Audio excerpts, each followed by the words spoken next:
Hello நண்பர்களே, என்னோட பேரு தினேஷ். வாங்க இன்னைக்கான கதைக்குள்ள போகலாம். இன்னைக்கான கதை என்னோட மாமனாருக்கு முடியாத சந்தர்ப்பத்தில் என்னோட மாமியாருக்கு நான் எப்படி உதவி செஞ்சேன், அந்த குடும்பத்தை நான் எப்படி பார்த்துக்கிட்டேன் அப்படிங்கிறத பற்றி தான் பார்க்க போகிறோம். இந்த கதை கண்டிப்பாக சுவாரஸ்யமான ஒரு கதையாக இருக்கும். அதோட சுவாரஸ்யம் குறையாமல் பார்க்கணுன்னு நினச்சிங்கன்னா கதையை எந்த இடத்துலையும் ஸ்கிப் பண்ணாமல் ஃபுல்லாக பாருங்கள். இன்னும் நீங்கள் நம்ம சேனலுக்கு சப்ஸ்கிரைப் பண்ணலை அப்படின்னா மறக்காமல் சப்ஸ்கிரைப் பண்ணிக்கோங்க. என்னோட மாமனார், அவருக்கு வயசு 62. அவர் வண்டியில் போகிறப்போ நாய் குறுக்க வர அவருக்கு காலில் கட்டு போட்டிருக்கதாவும், டெய்லியும் ஹாஸ்பிட்டல் போயிட்டு கட்டு போடணும், தினமும் ஆட்டோவில் போகிறதாவும் மாமியார் என்னோட மனைவி கிட்ட சொன்னாங்க. என்னோட மனைவியும், இருமா என்னோட வீட்டுக்காரரை வர சொல்கிறேன்னு சொன்னா.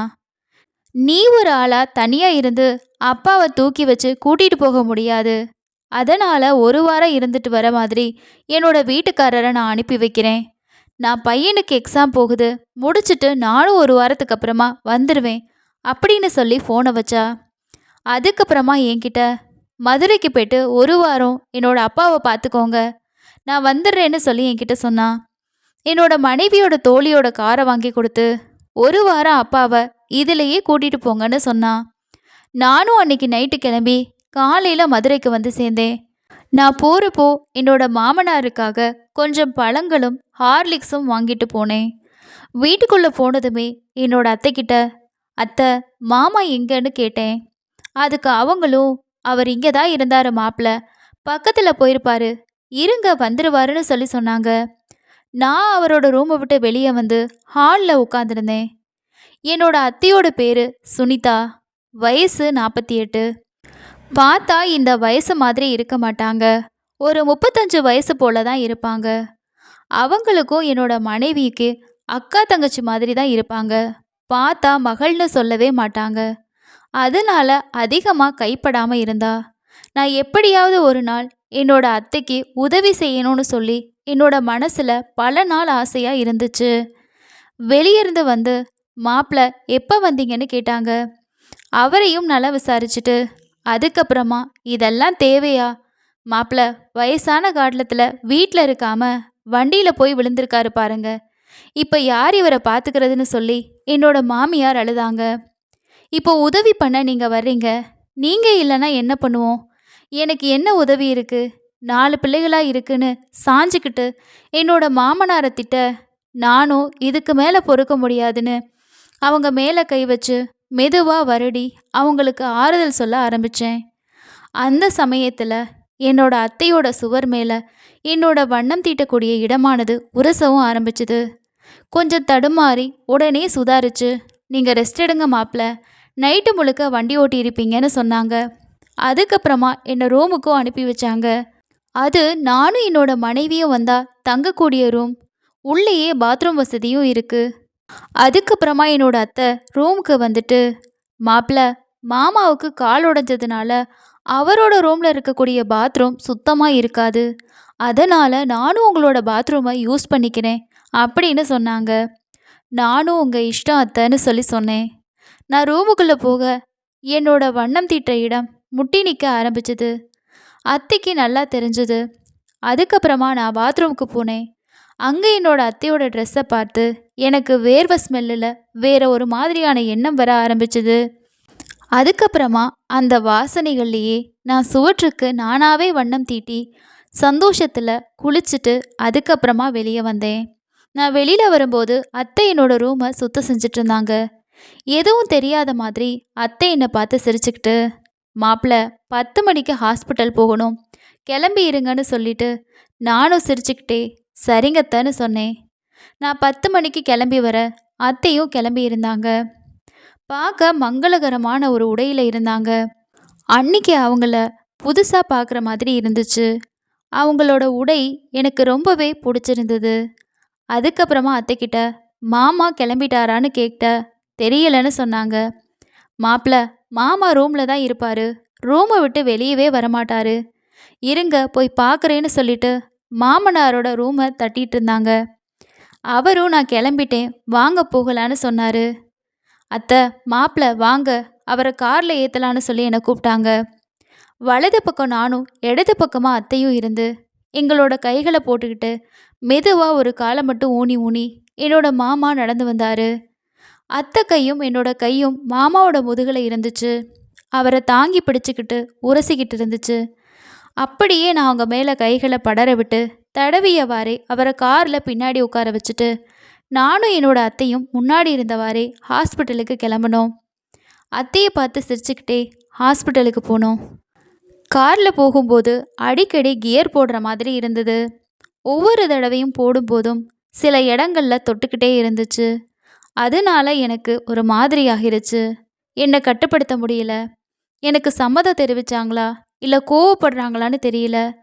அதுக்கப்புறமா மாமனாரை ஹாஸ்பிட்டலில் விட்டுட்டு அவருக்கு காலில் கட்டு போட 1 மணி நேரம் ஆச்சு. மாப்பிள்ள, நீங்கள் எங்கேயும் போகிறீங்கன்னா போயிட்டு வாங்க மாப்பிள்ளன்னு சொன்னாங்க. அதுக்கு நான், அத்தை மாமா இருக்கட்டும், வாங்க நம்ம பக்கத்தில் போயிட்டு ஜூஸ் சாப்பிட்டு வரலான்னு சொல்லி என்னோட காரில் அத்தையை கூட்டிகிட்டு போனேன். இப்போ நானும் அத்தையும் மட்டும்தான் காரில் கிளம்பி போயிட்டுருந்தோம். நான் போகும்போது என்னோட கையை வச்சு முழங்காலுக்கு மேலே கோலம் போட்டுட்ருந்தேன்.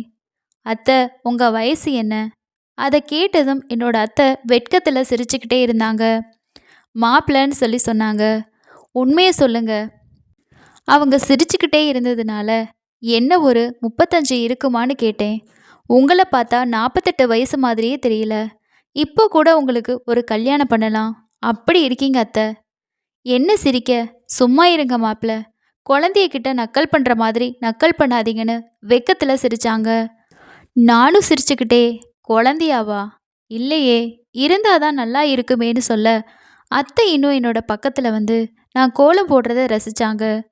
அதுக்கப்புறமா நாங்கள் ஜூஸ் கடைக்கு போயிட்டு ஜூஸ் குடிச்சிட்டு மாமாவுக்கும் வாங்கிக்கிட்டு 2 பேரும் திரும்ப கார்லேயே ஹாஸ்பிட்டலுக்கு வந்தோம். ஹாஸ்பிட்டலுக்கு வந்ததும் மாமாவுக்கு கட்டு போட்டு முடிச்சிருந்தாங்க. இப்படியே ஈவினிங் வரைக்கும் என்னோட அத்தைக்கு கோலம் போடக்கூடிய ஞாபகத்தை நான் சொல்லிக்கிட்டே இருந்தேன். அதுக்கப்புறமா வர்ற வழியில் 2 கிலோ மீன் வாங்கினோம். அத்தைக்கு பிடிக்கும்னு. அப்படியே வீட்டுக்கு வந்து சேர மணி 7 ஆகிடுச்சு. அதுக்கப்புறமா நாங்கள் எல்லாரும் சேர்ந்து சாப்பிட்றதுக்கும் பிளான் பண்ணோம். இன்றைக்கி நைட்டு என்னோட மாமியாருக்கு கண்டிப்பாக வண்ணம் தீட்டுறதில் உதவி செய்யணும்னு நான் முடிவு பண்ணிட்டேன். அதுக்கப்புறமா நான் என்னோட மாமா ரூமுக்கு போயிட்டு, மாமா இப்போ எப்படி இருக்குது வலின்னு சொல்லி கேட்டேன்.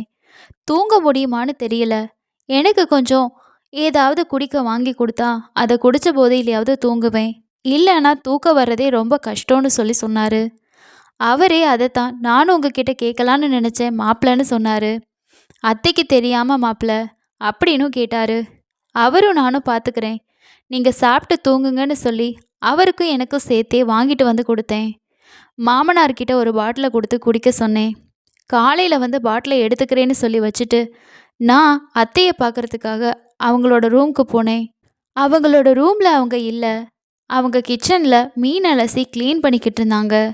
நான் அவங்களோட பின்னாடி நின்று இதுக்காக உதவி பண்ணட்டுமான்னு கேட்டேன். வேண்டாம் மாப்பிள்ளன்னு சொல்லி சொன்னாங்க. அதுக்கப்புறமா அவங்க மாமாவும் மருமகனும் என்னமோ தனியாக பேசிகிட்ருக்கீங்க கேட்டாங்க. நானும் சரக்கு வாங்கி கொடுத்தேன்னு சொன்னேன். கால் வலிக்குதுன்னு சொன்னார். அதுக்கு என்னோட அத்தை, அவருக்கு மட்டும் வாங்கி கொடுத்துருக்கீங்களா, நீங்கள் சாப்பிட்லையான்னு சொல்லி கேட்டாங்க. அதுக்கு நானும் இனிமே தான் அத்தை சாப்பிடணும், உங்களுக்கு ஒன்றும் பிரச்சனை இல்லையேன்னு கேட்க, அப்படியெல்லாம் ஒன்றும் இல்லை மாப்பிள்ளன்னு சொன்னாங்க. என்னோட அத்தையோட பின்னாடி நின்னவரே நான் வண்ணம் தீட்டுறதுக்கான முயற்சிகளை மேற்கொள்ள ஆரம்பித்தேன்.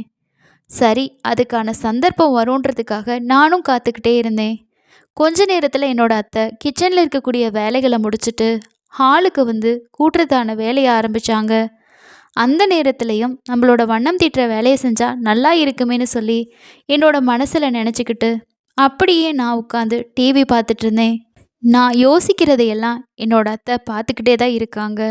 ஆனால் எந்த ஒரு சிக்னலும் கிடைக்கலையேன்னு சொல்லி கவலையில் யோசிச்சுக்கிட்டே இருந்தேன். அவங்க வேலையை முடிச்சுட்டு மாமாவுக்கு சாப்பாடு கொடுக்கணும், மாத்திரை கொடுக்கணும்னு சொன்னாங்க. இல்லைன்னா டிவி பார்த்துக்கிட்டே இருங்க, நான் உங்கள் மாமாவை கவனிச்சிட்டு வரேன்னு சொல்லிட்டு போயிட்டாங்க. அதுக்கப்புறமா என்னோட மாமாவுக்கு சாப்பாடு கொடுத்துட்டு, மாப்பிள்ளை நீங்கள் சாப்பிடலையா, வந்து சாப்பிடுங்கன்னு சொல்ல நானும் துண்டை மட்டும் கட்டிக்கிட்டு வந்து சாப்பிட்ட உட்காந்தேன். அதுக்கப்புறமா நாங்கள் சாப்பிட்டு முடித்தோம். அதுக்கப்புறமா என்னோட அத்தை நீங்கள் சாப்பிட்லையான்னு கேட்க, இல்லை மாப்பிள்ள நான் குளிச்சுட்டு வந்து தான் சாப்பிடணும்னு சொன்னாங்க. நானும் மாமாவுக்கும் எனக்கும் கொஞ்சம் மீன் வறுத்து கொடுத்தீங்கன்னா உதவியாக இருக்கும். எங்கள் வேலையை நாங்கள் பார்ப்போன்னு சொன்னோம். அதுக்கு நான் நீங்கள் குளிச்சுட்டு அதுக்கப்புறமா வந்து செஞ்சு கொடுங்கன்னு சொன்னேன். நானும் அத்தை வரத்துக்காக வெயிட் பண்ணிக்கிட்டே இருந்தேன். அவங்க குளிச்சு முடிச்சுட்டு அதுக்கப்புறமா எங்களோட பாத்ரூமில் இருந்த அவங்களோட ட்ரெஸ் எல்லாம் எடுத்துக்கிட்டு வந்தாங்க. அந்த நேரத்தில் நான் அவங்களோட ட்ரெஸ்ஸை யூஸ் பண்ணதை என்னோட அத்தை பார்த்துருப்பாங்க போல. மாப்பிள்ளை எதுக்காக தோன்றாருன்னு அவங்களுக்கு புரிஞ்சிருச்சு போல. அதனால நைட்டியோட என்னோட அத்தை வெளியில் வந்தாங்க. அதுக்கப்புறமா நான் கேட்ட மீன் வறுவலும் செஞ்சு கொடுத்தாங்க. அதை வாங்கிட்டு போயிட்டு என்னோட மாமா கூட கம்பெனி கொடுத்து எங்களோட வேலையை தொடங்க ஆரம்பித்தோம். நானும் மாமாவும் எல்லாம் முடிச்சதுக்கப்புறமா என்னோட மாமா அந்த டயர்ட்லேயே தூங்கிட்டாங்க.